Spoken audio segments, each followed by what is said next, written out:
Welcome back. So, in previous lecture we stopped at a few photographs which were been taken by the aircraft, mainly the aerial photograph, oblique aerial photographs.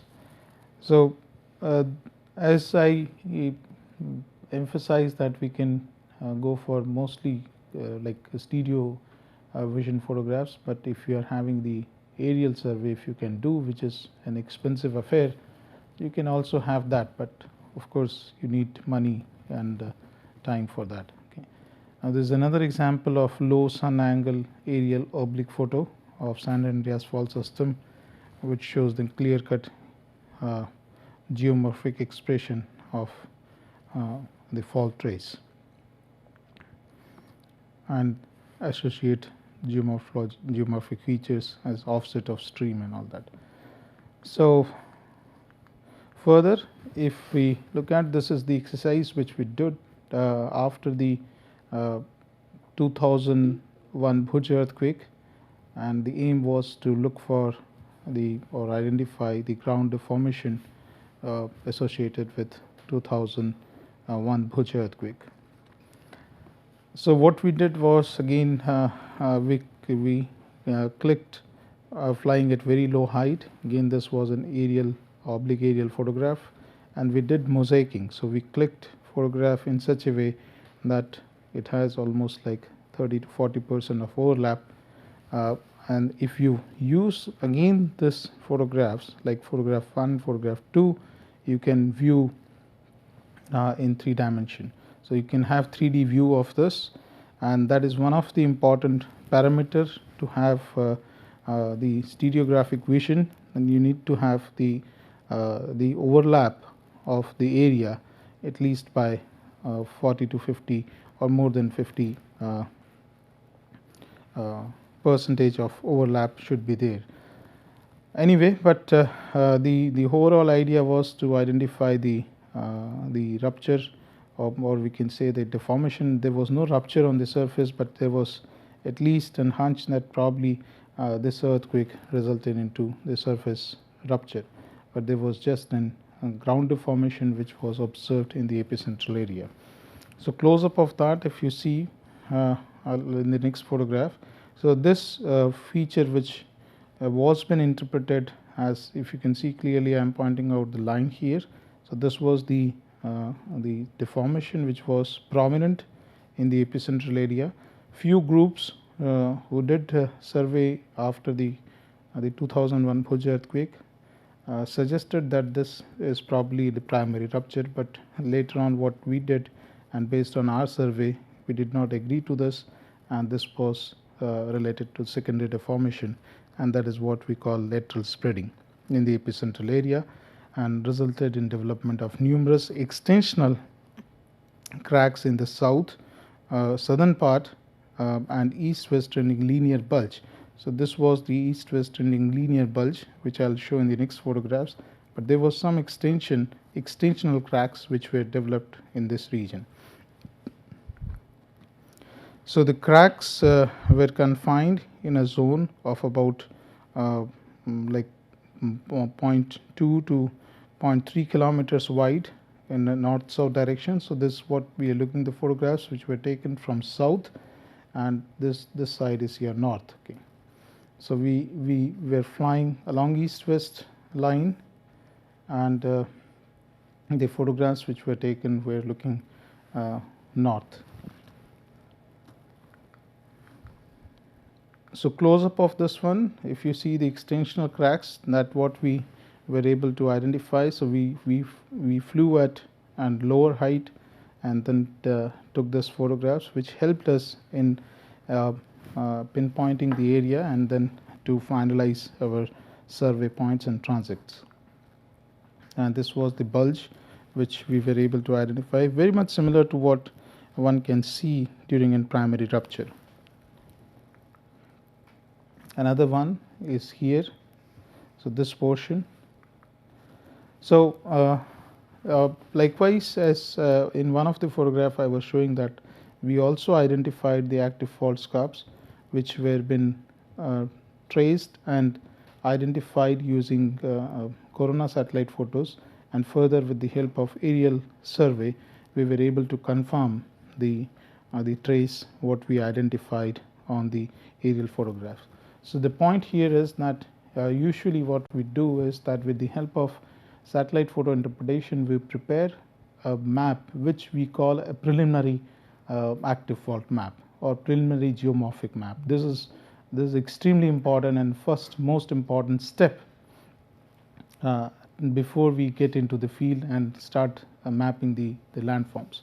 So whatever we have identified, we consider those features or the active fault traces as a preliminary map or preliminary information, and we confirm and make certain that the features or the landforms which we have identified are really related to the tectonic deformation.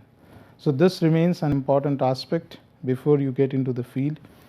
Of course, with an experience, we are very confident that this is an active fault scarp. But then further, finally, what we did was we opened up a trench here and looked this the deformation in section that is preserved in the sediments. So this is the ground photograph. So these are the steps which I am showing that you are using first the satellite data, then you may go for the aerial survey, and finally you are doing the ground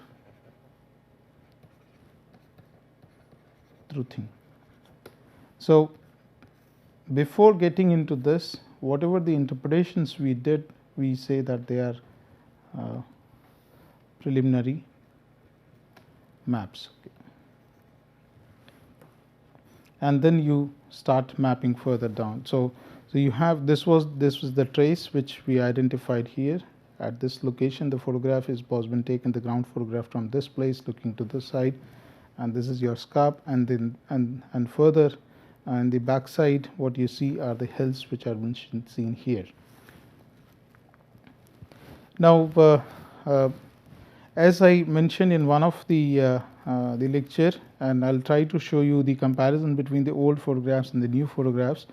This is from the northwestern Himalayan foothill zone, where we have one of the major river which is debouching into the Indo-Gangetic plain is the Bias river. So along with the Indus and other rivers like Yamuna, Ganga and all that, in the northwestern side we have a major river Bias, which flows in typical U-shaped pattern here. So the advantage of using old photograph was that if we don't see the construction of the Bias dam here, and the new photographs, if you see the recent one or the satellite data, you will find that this whole area is under the reservoir. So sometime the old photographs helps you in identifying the features, sharp features on the surface which are not modified by natural processes, or they are even not been modified by the human activity. So we put the interpretations on the maps or on the photographs, and then try to locate those features on the surface in ground. Okay, so this is the field evidence of the same feature which we see here. So this side is up, this is down, and that's what we have done, and then finally decide that which are the locations for trenching which have been shown here. So we did trenching at 2 locations here. So I'll discuss in detail when I'm talking about this particular area as in part of the case study. So this part again you can use so that portion what you see here, again you can easily make out that this is the feature which has been shown here.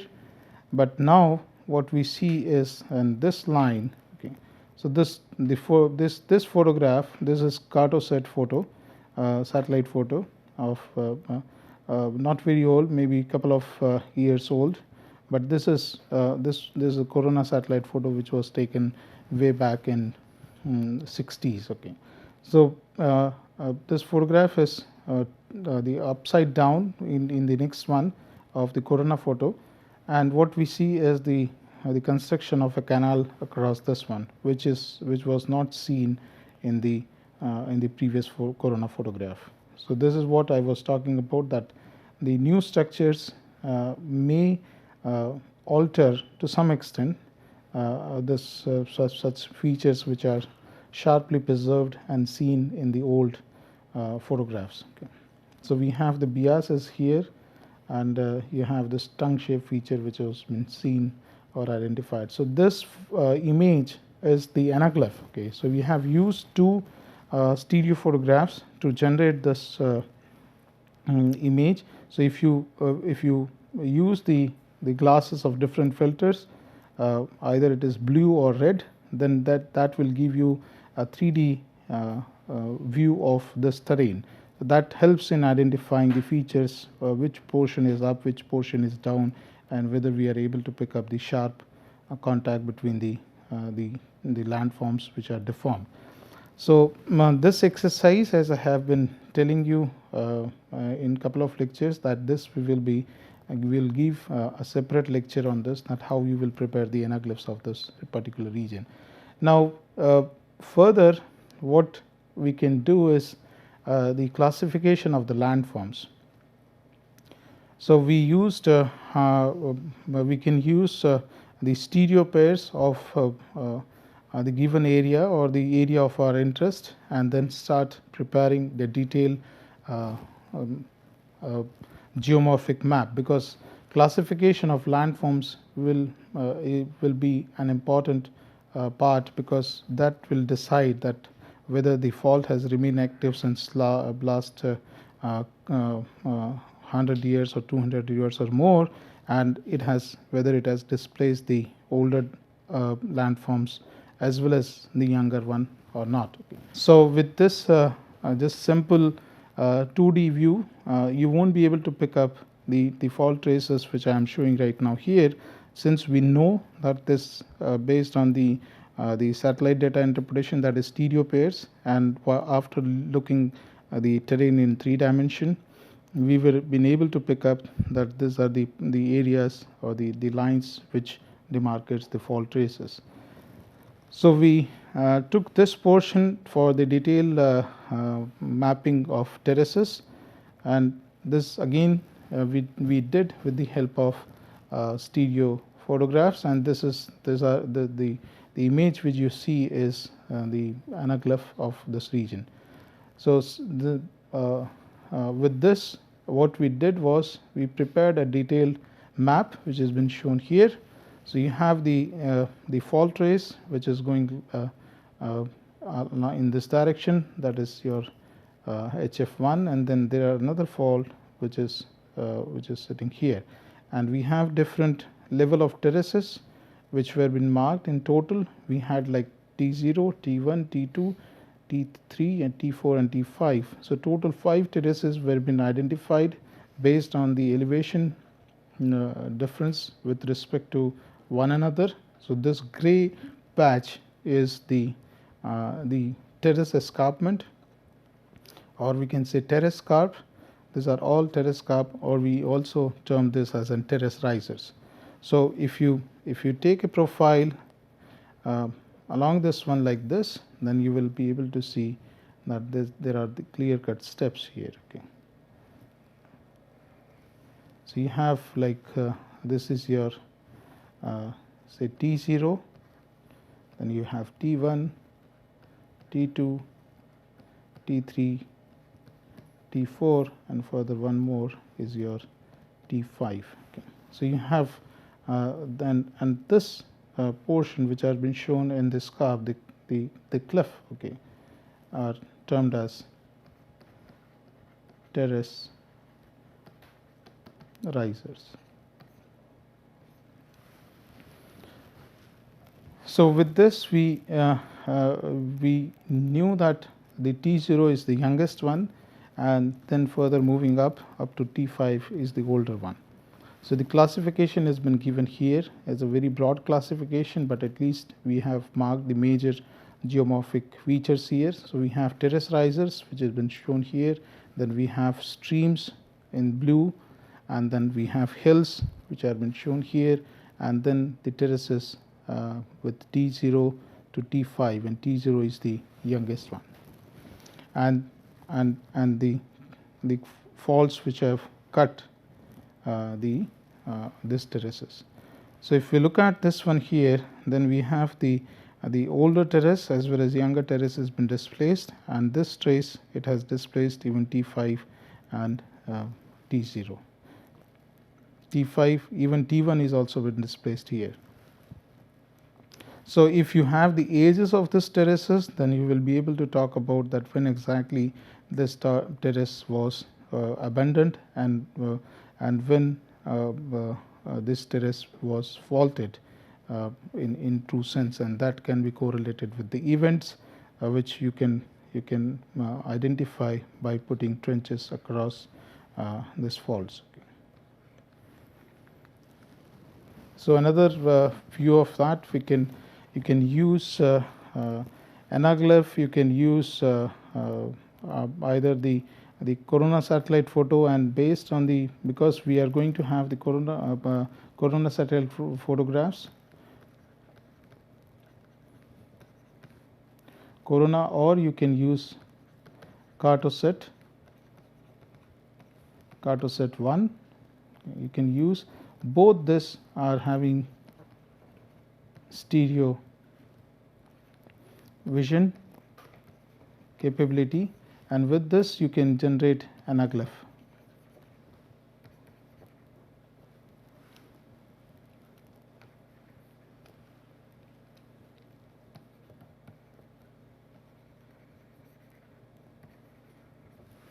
So Anaglyph will help you in viewing the terrain. Now what we have done here, with the help of Anaglyph, we have been able to generate DEM, and the image, one of the image which we usually classify as forward or after image has been draped on the DM, and that gives you the 3D perspective view of the terrain. And as I was showing in one of the slide in previous lecture, that you can rotate this or tilt it depending on your requirement, and try to look at the features which are interest to you and map those. Okay. So for us, this was the feature of interest, because this line is demarcating the fault line.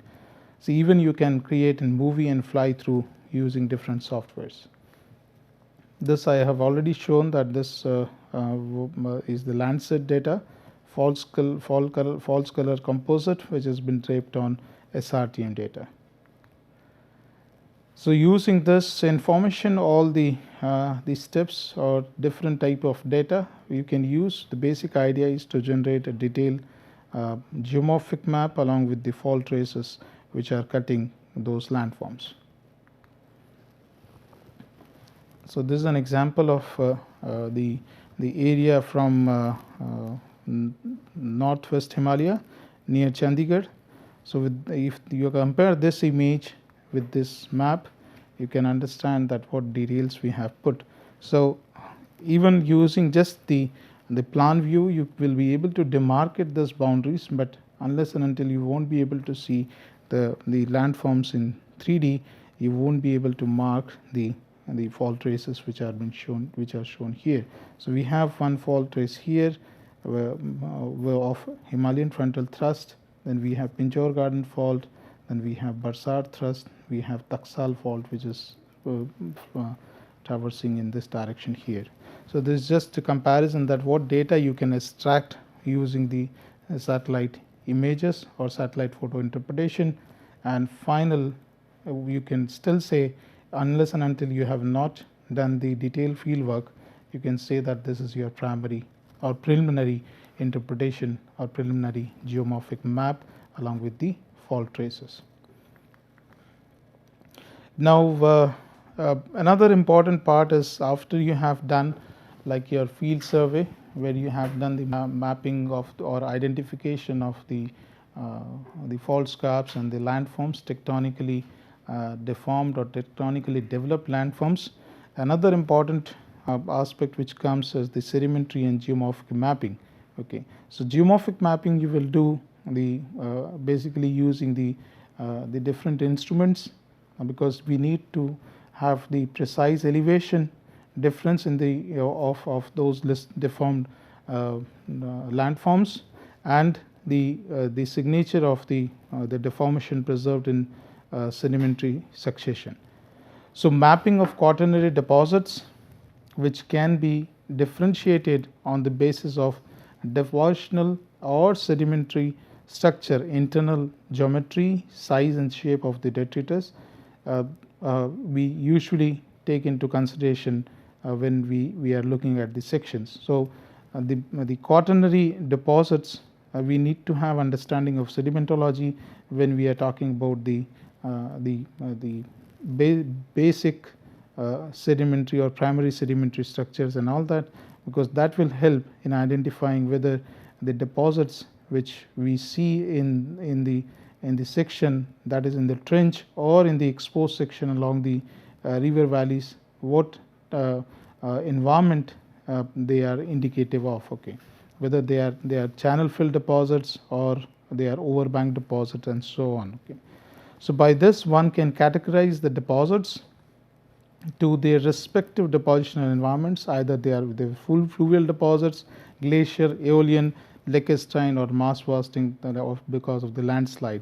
So these are the few examples just been given, but within the fluvial also you will be able to categorize if you define the units using the internal structure, internal sedimentary structures, that what type of deposition must have prevailed. Okay, so for example, if you come across a gravel bed and then you have the sandy deposits on the top, thick sandy deposit, and then you have some soil which has been formed, so then you can easily make out that the energy condition changed, and this gravel deposits probably are indicative of channel deposits, and this indicates the finer ones probably are the indicative of the overbank deposit, and then the channel shifted that allowed the area towards the development of the soil and all that. So and if any tectonic disturbance probably if has altered the depositional environment, that also we will be able to pick up if you have detailed understanding of the sedimentary deposits. Further, mapping of individual landform helps in distinguishing between different geomorphic environment. So one, we are differentiating, we use the understanding of the internal structures, and we classify the different environments, that is deposition environment as well as the geomorphic environments. For example, the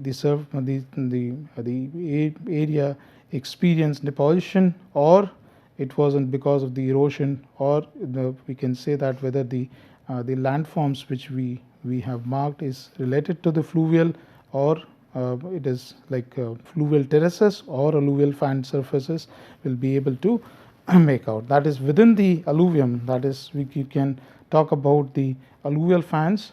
Okay, so the setting for the formation of alluvial fan will be different than just for the terraces and the floodplains. So you can also classify along with the including the sediment type and the landforms, you can further classify the overall environment. Okay, so this will be important. And mapping of primary paleoseismic features like fault scarps and related active deformation features will be another important one. Okay.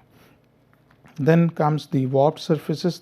So you have the mapping which you are going to carry out, mainly the fault scarps and related active fault deformation features such as warped surfaces, offset channels, dislocated terraces or uplifted terraces, raised beaches along the shoreline. So these are some of the examples which have been listed here, which will be targeted to identify the as in preliminary paleoseismic features. So unless and until you are not going to excavate the trench, and you are not going to justify with enough evidence that this such warp or offset channel are related to the paleoseismic event, then it will be difficult. So it has to be it is important that in field you have to collect lot of information which justifies that these features which we have identified are related to the tectonic events and not just the erosional one. So geomorphic mapping, usually we look at the fault scarps and the and triangular facets. Triangular facets I will come to the detail, but the term itself indicates that on along the foothill zones you will find a typical shape or triangular shape feature along the foothill zones, and these are again an indicator of ongoing tectonic activity. So these are the portion which exists between the two adjacent drainages which are flowing on the plain areas.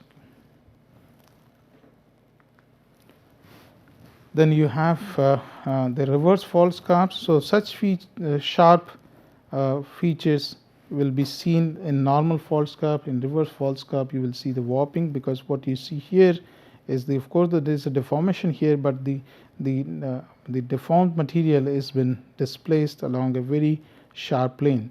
But as I told that over the time the erosion you will have very similar feature. Okay, so after the event, when this material is exposed or this surface is exposed, it will result into the surface like this. Okay, and similarly if you look at this one, you are having slight warp. Okay, just an sloping surface here, very much similar to what you see here. Okay, so there are few very important geomorphic indicators which we usually take into consideration to classify the fault as an active fault. So this is in the normal faulting environment, reverse faulting environment, and in strike slip what we see is most common is shutter ridges, or we see sag ponds and all that. And how the sag ponds are formed, I'll talk in detail when we are talking exclusively on the strike slip fault. And further, let me tell you that we will emphasize more of our studies, like the lectures on reverse fault as well as on the strike slip fault, and few lectures on we'll talk about the normal faulting also. So with this we can also look at the slick and slided surfaces. In one of the slide I was showing from Japan, or you can have the buried fault which are not resulting the displacement on the surface, but you can see some sort of rounded fault scarps could be related to the buried faulting. Okay. Now the fault scarps can be denoted, so you will find such symbols on map for normal faults, for reverse fault, for strike slip fault, and so on, which you can refer. And associated landforms, what you see is the fault trenches, okay, shutter ridges, pressure ridges, sag ponds, and so on. So I stop here and will continue in the next lecture. Thank you so much.